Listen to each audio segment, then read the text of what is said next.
Hello बच्चों, एक बार फिर से स्वागत है आपका आज की क्लास में। आज आप पढ़ेंगे कक्षा 9 के गणित का अध्याय 7 जिसका नाम है त्रिभुज। तो त्रिभुज अध्याय का आज हम आपको परिचय कराएंगे। देखिए बच्चों, परिचय पढ़ने से पहले सबसे पहले आपको जान लेना है कि त्रिभुज में आपने पिछली कक्षाओं में त्रिभुज के बारे में आपने क्या पढ़ा है। सबसे पहले तो ये परिभाषा देख लीजिए। त्रिभुज, अगर कोई पूछे त्रिभुज की परिभाषा क्या है तो आप बताते हैं कि तीन भुजाओं से घिरी आकृति को त्रिभुज कहते हैं। आप यही बताते हैं परिभाषा में, ठीक है।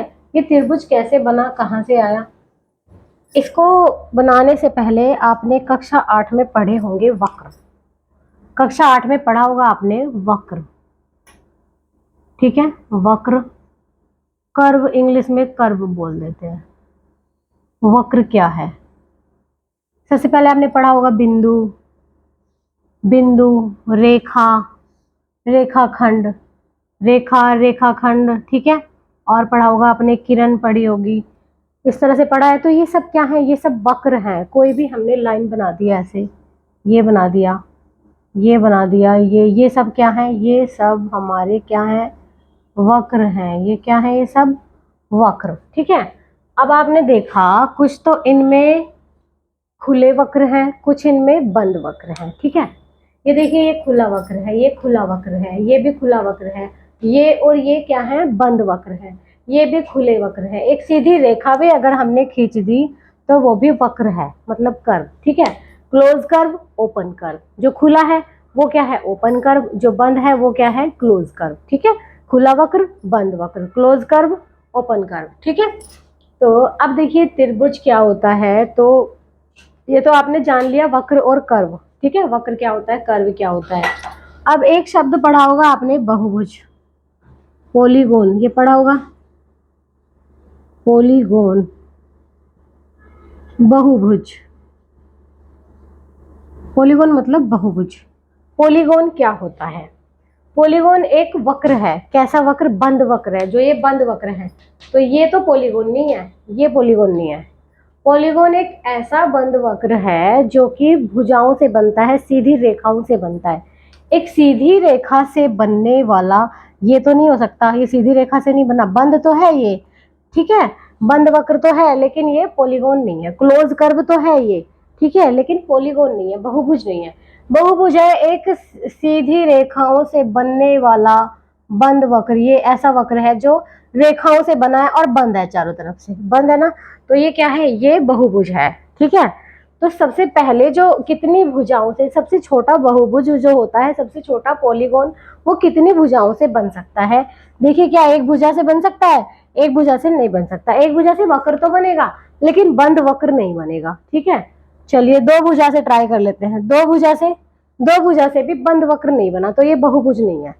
इसको बंद करने के लिए तीसरी भुजा की जरूरत पड़ेगी, तो ये तीन भुजाओं से बनता है, ठीक है।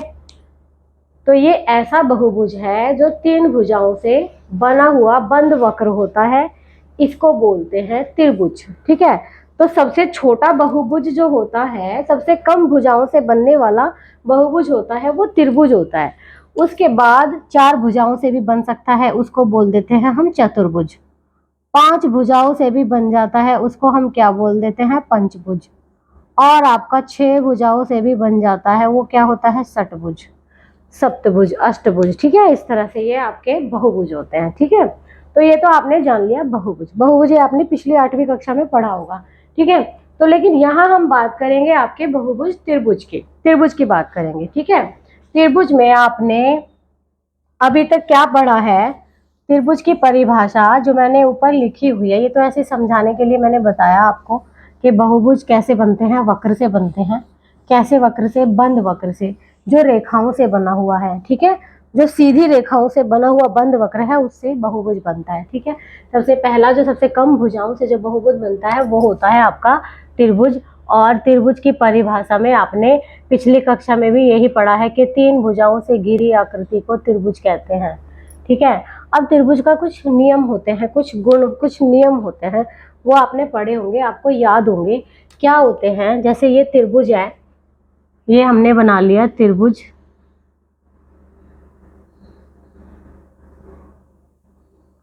ये हो गया आपका त्रिभुज। क्या नाम है इस त्रिभुज का? इसका नाम है ABC।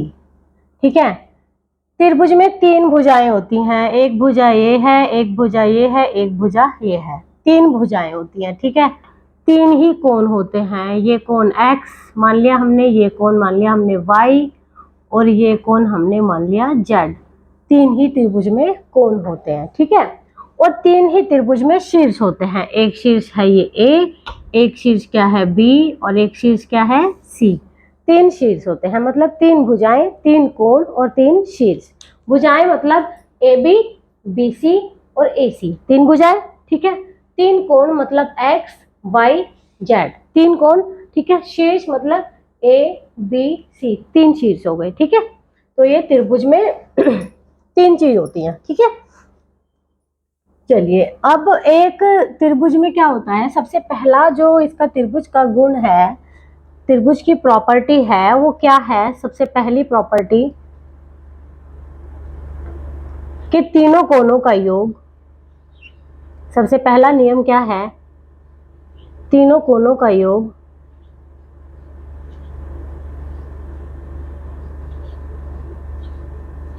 त्रिभुज के तीनों कोणों का योग आपने पढ़ा होगा, रटा रटाया है ये तो आपको, 180 होता है। ठीक है, तीनों कोणों का योग 180 होता है। एक तो आपने ये पढ़ा है त्रिभुज के बारे में। ठीक है, और दूसरी बात आपने ये पढ़ी है कि किन्हीं दो भुजाओं का योग, किन्हीं दो भुजाओं का योग तीसरी भुजा से बड़ा होता है।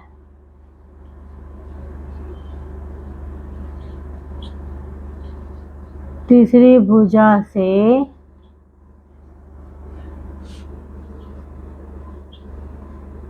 बड़ा होता है, ये लिख दिया मैंने। ये 2 बातें आपने पढ़ी हैं, त्रिभुज के 2 गुण आपने पढ़े हैं कि तीनों कोणों का योग 180 होता है।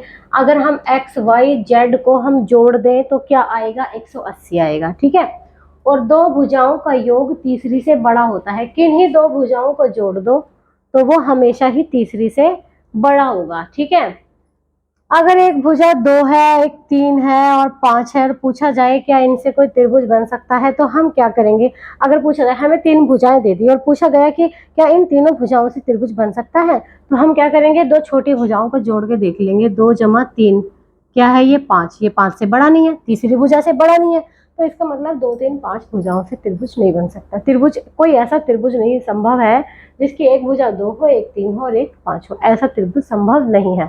संभव कब होगा? जब उसकी 2 भुजाओं का योग तीसरी से बड़ा होगा, तब संभव होगा। ठीक है, तो इस तरह से कोई त्रिभुज नहीं बन सकता। तो त्रिभुज के बारे में आपने ये 2 बातें पढ़ी हैं, तीनों कोणों का योग 180। अगर ये कोण 50 है, ये 60 है, 50 और 60 कितने हो गए? 110, तो ये वाला आपका 70 होगा। ठीक है, क्योंकि तीनों का योग, angle sum property, angle sum property क्या कहती है कि सम ऑफ ऑल 3 एंगल्स इज 180। ठीक है, तीनों कोणों का योग क्या होगा? 180, 180। ठीक है, एक बात और आपने पढ़ी है त्रिभुज के बारे में, पिछले चैप्टर में भी पढ़ा है आपने कि अगर किसी एक भुजा को आगे बढ़ा दें, मान लिया भुजा BC को आगे D तक बढ़ा दिया है हमने, तो एक बाह्य कोण बनकर आता है। मान लिया वो कोण A है, तो क्या होगा कि ये जो कोण A होगा, बाह्य कोण, ये शेष 2 अंतः कोणों के योग के, इसको छोड़ देंगे, इसको नहीं लेंगे, इन दोनों के योग के बराबर होगा, मतलब x + y के बराबर होगा ये वाला कोण। एक आपने ये बात पढ़ी है त्रिभुज में। ठीक है, ये 3 चीज तो आपने पढ़ी है त्रिभुज में। ठीक है, अब हम बात करते हैं त्रिभुज के प्रकार। कितने प्रकार के त्रिभुज होते हैं? तो यहां मैं लिख देती हूं त्रिभुज के प्रकार। अभी आप पिछले चैप्टर्स में जो आपने, पिछली कक्षाओं में जो आपने पढ़ा है, अभी आप उसको ही पढ़ रहे हैं। ठीक है, क्योंकि आपको वो भी नहीं आता अभी अच्छे से। जब वो नहीं आता तो आप अगली क्लास का कैसे समझेंगे। तो अभी आपको थोड़ा सा रिमाइंड कराया जा रहा है। त्रिभुज के प्रकार आपने पढ़े हैं पहले पिछली कक्षाओं में, एक बार मैं याद दिला देती हूँ। दो प्रकार के, दो तरह से इसके प्रकार हम डिफाइन करेंगे। एक तो हम लिखेंगे भुजाओं के आधार पर, भुजाओं के आधार पर, और एक होंगे आपके कोणों के आधार पर।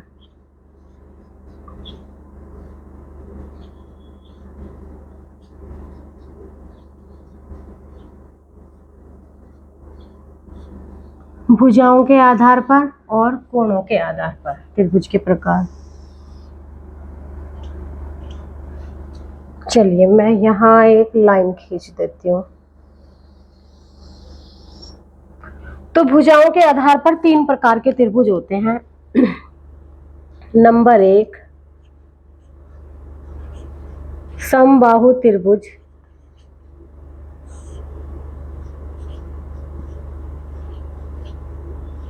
समबाहु त्रिभुज, ठीक है। समबाहु त्रिभुज क्या होता है? एक ऐसा त्रिभुज, मैं सिंबल बनाऊंगी केवल, मैं डेफिनेशन नहीं लिख रही, बोल रही हूँ बाकी। एक ऐसा त्रिभुज जिसकी तीनों भुजाएं बराबर हैं। ये तीनों भुजाएं क्या हैं? बराबर हैं।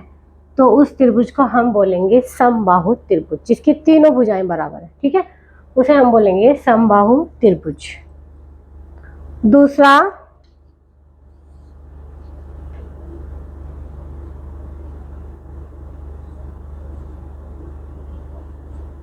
समद्विबाहु त्रिभुज।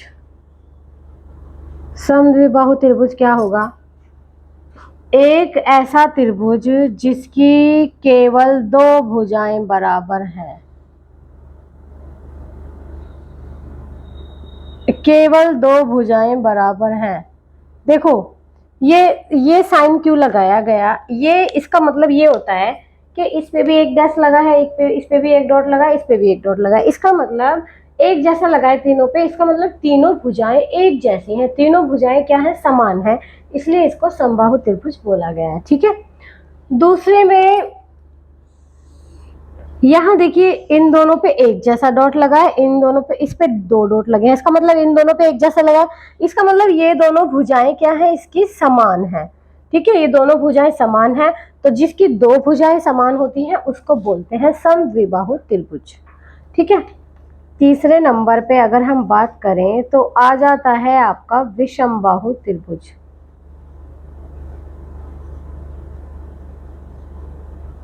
विषमबाहु त्रिभुज। विषमबाहु त्रिभुज क्या होता है?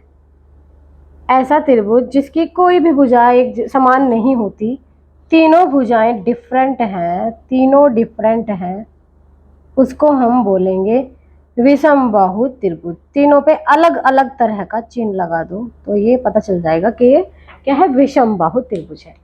ऐसा त्रिभुज जिसकी तीनों भुजाएं समान है, समबाहु त्रिभुज। ऐसा त्रिभुज जिसकी दो भुजाएं समान है, समद्विबाहु त्रिभुज।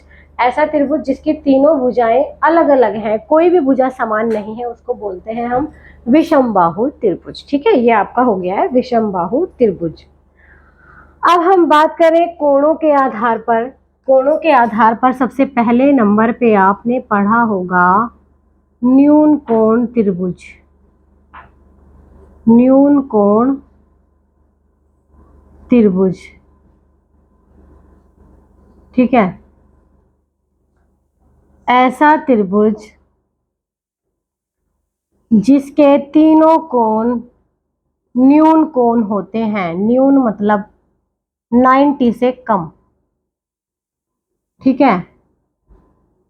तीनों कोण, यहां लिख देती हूं, तीनों कोण लेस देन 90 मतलब 90 डिग्री से छोटे, उस त्रिभुज को हम बोलते हैं न्यून कोण त्रिभुज। तीनों कोण 90 से छोटे हैं, मतलब कोई 70, 80, 60, 50 कुछ भी हो सकता है, 90 से ज्यादा नहीं हो सकते ना 90, ठीक है, 90 भी नहीं हो सकते, तो उसको बोलते हैं न्यून कोण त्रिभुज। क्योंकि न्यून कोण का नाम ही क्या, न्यून कोण कौन सा कोण होता है, जो 90 से छोटा होता है वो न्यून कोण होता है। ठीक है, तो अगर तीनों कोण न्यून कोण है तो वो न्यून कोण त्रिभुज होगा। दूसरा है आपका, दूसरे नंबर पे आपने पढ़ा है ये समकोण त्रिभुज। समकोण, अब समकोण में ये मत समझ लेना कि तीनों कोण समकोण है, तीनों कोण समकोण नहीं हो सकते। अगर तीनों समकोण हो गए तो 9 या 27, 270 योग हो जाएगा त्रिभुज के कोणों का। और मैंने आपको पहले ही बता दिया त्रिभुज के कोणों का योग 180 होता है। ठीक है, तो समकोण त्रिभुज ऐसा त्रिभुज है जिसका केवल एक कोण समकोण है, केवल एक कोण, ये केवल एक कोण। ठीक है, तो यहाँ क्या लिख देंगे, त्रिभुज का एक कोण, एक कोण क्या है 90 डिग्री, मतलब एक कोण समकोण है। समकोण क्या होता है, 90 डिग्री का ही तो होता है समकोण। ठीक है, ऐसा त्रिभुज जिसका एक कोण समकोण है वो क्या कहलाता है, समकोण त्रिभुज। ठीक है, तीसरे की अगर हम बात करें तो आ जाता है आपका अधिक कोण त्रिभुज। अधिक कोण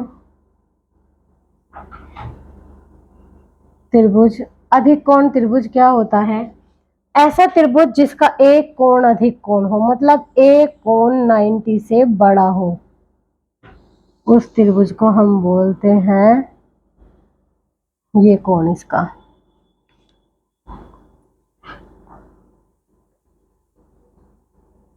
ये कोण क्या है 90 से बड़ा है। ठीक है, तो क्या लिख देंगे, एक कोण बड़ा होगा 90 से, केवल एक ही बड़ा हो सकता है, बाकी के दो तो 90 से छोटे होंगे उसके। ठीक है, ऐसे ही समकोण में केवल एक कोण 90 होगा, बाकी दोनों कोण 90 से छोटे होंगे। ठीक है, क्योंकि तीनों कोणों का योग 180 होता है। ठीक है, तो आप देखिए कि त्रिभुज, त्रिभुज क्या है, तीन भुजाओं से घिरी आकृति क्या है, त्रिभुज है। तीन तो इसमें कोण होते हैं, तीन इसमें भुजाएं होती हैं, तीन इसमें शीर्ष होते हैं। ठीक है, और इसका नियम ये कहता है, इसकी प्रॉपर्टी ये कहती है कि तीनों कोणों का योग 180 होता है। एक बात तो ये है इसकी, ये सेटिस्फाई होना चाहिए। और दूसरी बात है कि इन्हीं दो भुजाओं को अगर जोड़े हम तो तीसरी से बड़ा आएगा। दो भुजाओं का योग तीसरी भुजा से बड़ा होता है हमेशा। ठीक है, और एक आपने पिछले अध्याय में पढ़ा है, अगर त्रिभुज की किसी भुजा को आगे बढ़ा दें तो एक बाह्य कोण बनता है, और वो बाह्य कोण शेष दो अंतः कोणों के योग के बराबर होता है। अगर ये बाह्य कोण बना है तो ये x प्लस वाई के बराबर होगा। अगर इस भुजा को आगे बढ़ा दें तो यहाँ बाह्य कोण बनेगा, वो y प्लस जेड के बराबर होगा। ठीक है, तो ये तो त्रिभुज के प्रॉपर्टी हो गई। ठीक है, अब त्रिभुज के प्रकार, त्रिभुज के प्रकार में मैंने आपको बताया, तो भुजाओं के आधार पर तीन प्रकार के हैं और कोणों के आधार पर तीन प्रकार के हैं। भुजाओं के आधार पर समबाहु त्रिभुज जिसके तीनों भुजाएं बराबर हैं, सम द्विबाहु त्रिभुज जिसकी केवल दो भुजाएं बराबर हैं, और विषमबाहु त्रिभुज जिसकी तीनों भुजाएं डिफरेंट है, कोई भी भुजा बराबर नहीं है आपस में, तीनों अलग अलग है। ठीक है, कोणों के आधार पर जिसके तीनों कोण न्यून कोण है, 90 से छोटे हैं, वो क्या कहलाता है, न्यून कोण त्रिभुज। जिसका एक कोण 90 है मतलब समकोण है, उसको कहते हैं समकोण त्रिभुज। और जिसका एक कोण 90 से बड़ा है मतलब समकोण से बड़ा है, अधिक कोण है। ठीक है, 90 से बड़ा मतलब अधिक कोण है, उसको हम बोलते हैं अधिक कोण त्रिभुज। ठीक है, और इस त्रिभुज में एक और खास बात होती है, समबाहु त्रिभुज में, समबाहु मतलब तीनों भुजाएं बराबर समान। ठीक है, समबाहु मतलब सभी भुजाएं समान। ठीक है, तो इसकी एक और खास बात होती है, अगर तीनों भुजाएं बराबर हैं तो तीनों कोण भी इसके बराबर ही होते हैं। ये कोण और ये कोण और ये कोण, तीनों कोण भी क्या होंगे, बराबर। समबाहु त्रिभुज की तीनों भुजाएं भी बराबर होती हैं और तीनों कोण भी बराबर होते हैं। ठीक है, और दूसरे त्रिभुज की ये बात है, समद्विबाहु त्रिभुज की एक खास बात है कि समद्विबाहु मतलब दो भुजाएं बराबर हैं, ये दो भुजाएं बराबर हैं तो दो कोण भी बराबर होंगे। कौन से कोण बराबर होंगे, जो भुजाएं बराबर है ना उनके सामने वाले कोण बराबर होंगे। जैसे इस भुजा के सामने का ये कोण है और इस भुजा के सामने का ये कोण है, तो ये दोनों कोण भी आपस में क्या होंगे, बराबर होंगे। ठीक है, और विषमबाहु त्रिभुज में ये बात है कि जो बड़ी भुजा है उसके सामने का कोण बड़ा है और जो छोटी भुजा है उसके सामने का कोण छोटा होता है। किसी भी त्रिभुज में अगर कोई भुजा बड़ी है, सबसे बड़ी भुजा है, तो उसके सामने का कोण भी सबसे बड़ा होता है। जैसे हमने मान लिया इस त्रिभुज में ये भुजा सबसे बड़ी है तो इसके सामने का कोण ये होगा, तो ये कोण इन दोनों कोणों से क्या होगा, बड़ा होगा। ठीक है। त्रिभुज के कोनों में सबसे बड़ी भुजा के सामने का कोण बड़ा होता है और सबसे छोटी भुजा के सामने का कोण क्या होता है, छोटा होता है। ठीक है, चलिए आप इसको नोट कर लीजिए। अब आप पढ़ेंगे 9th क्लास का। 9th क्लास में आपको क्या पढ़ना है, तो आपने पिछला पढ़ाया अभी, ठीक है, पिछला रिवाइंड किया कराया है आपको, इसको आप नोट कर लीजिए अच्छे से।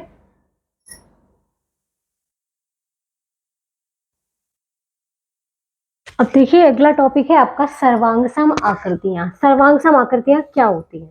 देखिए, दो आकृतियां सर्वांगसम कहलाती हैं यदि वे समान आकृति तथा समान आकार की हो। मतलब वो दिखने में बिल्कुल एक जैसी हैं, उनका आकार भी एक जैसा है और उनकी आकृति भी एक जैसी है, मतलब उनका साइज भी एक जैसा है और उनकी शेप भी एक जैसी है। ठीक है, तो उदाहरण के लिए समान त्रिज्या के दो वृत्त और समान भुजाओं के वर्ग सर्वांगसम होते हैं। मतलब ये दो ऐसे व्रत हैं, मान लिया इसकी त्रिज्या कितनी है 3 सेंटीमीटर और इसकी त्रिज्या भी कितनी है 3 सेंटीमीटर। तो जब हम इस व्रत को इसके ऊपर रखेंगे तो क्या होगा कि ये वाला व्रत इसको पूरी तरह से ढक लेगा। ठीक है, अगर पूरी तरह से ढक लेगा तो ये क्या है, ये दोनों व्रत कैसे होंगे, सर्वांगसम। ठीक है, ऐसे ही ये देखिए ये क्या है, वर्ग है। ठीक है, वर्ग क्या होता है, जिसकी चारों भुजाएं बराबर होती हैं। ठीक है, तो इसकी प्रत्येक भुजा कितनी है 4 सेंटीमीटर, इस वर्ग की भी प्रत्येक भुजा कितनी है 4 सेंटीमीटर। इसका मतलब ये दोनों क्या है, ये दोनों सर्वांगसम है। ठीक है, ये दोनों वर्ग क्या है, दोनों वर्ग क्या है, सर्वांगसम है। ठीक है, दूसरी बात, त्रिभुजों की सर्वांग समता। अब देखिए त्रिभुजों की सर्वांग समता क्या क्या होती है। देखिए व्रत में तो क्या है, हम एक ही चीज, व्रत में एक ही चीज होती है, त्रिज्या, व्रत की त्रिज्या। ठीक है, और तो कुछ नहीं होता। तो त्रिज्या अगर बराबर है तो दोनों व्रत क्या है, सर्वांगसम है। ये व्रत इसको पूरी तरह से ढक लेगा।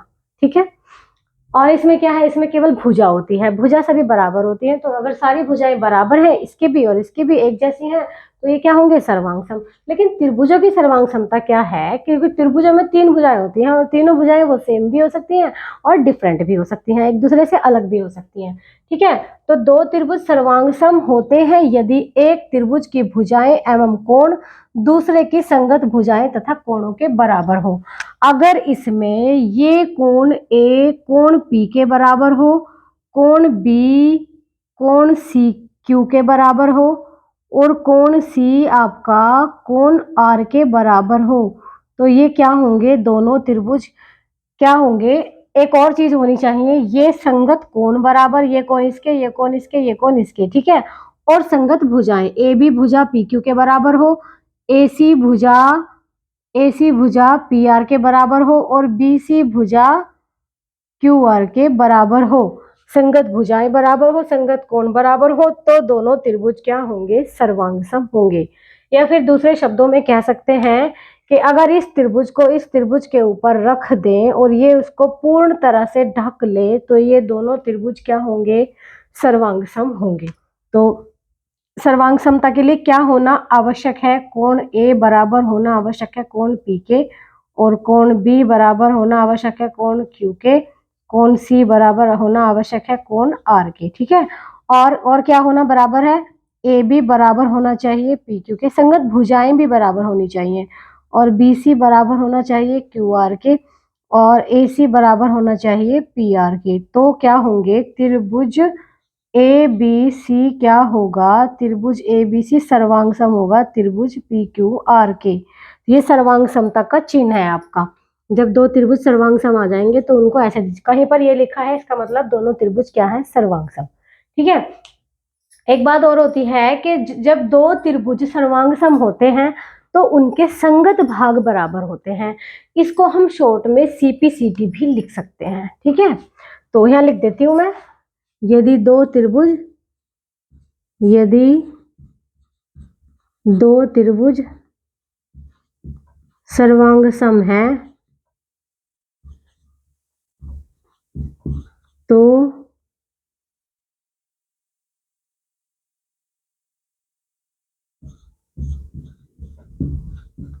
उनके संगत भाग बराबर होंगे। इसे संक्षेप में सीपीसीटी लिख सकते हैं। आगे आगे हम प्रश्नों में यूज करेंगे सीपीसीटी। ठीक है, इसे हम संक्षेप में CPCT लिख सकते हैं। इसका मतलब ये है कि corresponding side of congruent triangle. ठीक है, चलिए नोट कर लीजिए। कॉरस्पॉन्डिंग साइड हो सकती है, कॉरस्पॉन्डिंग एंगल हो सकते हैं ऑफ कॉन्ग्रुएंट ट्रायंगल। कॉन्ग्रुएंट मतलब सर्वांगसम त्रिभुज। ठीक है, तो चलिए इसको नोट कर लीजिए। इसके बाद आपको करवाएंगे त्रिभुजों की सर्वांग समता की कसौटियां। पहले आप इसको नोट कर लीजिए।